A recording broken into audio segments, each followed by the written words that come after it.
Central లండన్లో జరిగిన ఈ ర్యాలీ యూకే చరిత్రలోనే అతిపెద్దది. ఈ సందర్భంగా ప్రజలందరూ మా దేశాన్ని మాకు తిరిగి ఇవ్వండి, పడవలను ఆపండి వంటి ప్లకార్డులతో ర్యాలీ నిర్వహించారు.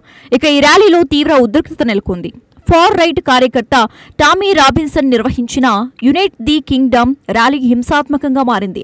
వలస విధానాలకు వ్యతిరేకంగా చేపట్టిన ఈ ప్రదర్శనలో నిరసనకారులు పోలీసులతో ఘర్షణకు దిగారు.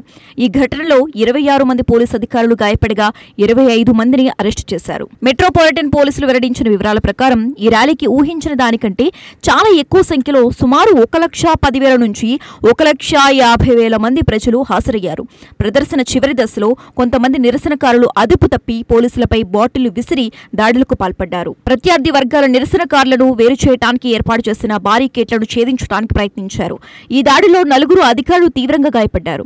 ఈ క్రమంలో వారిని అడ్డుకున్నట్లు పోలీసులు తెలిపారు. ఇదే సమయంలో స్టాండ్ అప్ టు రెసిజం సంస్థ ఆధ్వర్యంలో సుమారు 5,000 మందితో వలసదారులకు మద్దతుగా మరో ప్రదర్శన కూడా జరిగింది. ఈ ఘటనకు anti immigration rally Elon Musk స్పందించారు. భారీగా నియంత్రితంగా వస్తున్న వలసలతో బ్రిటన్ నాశనమవుతుందని, వలసల కారణంగా హింస పెరిగిపోతుందన్నారు.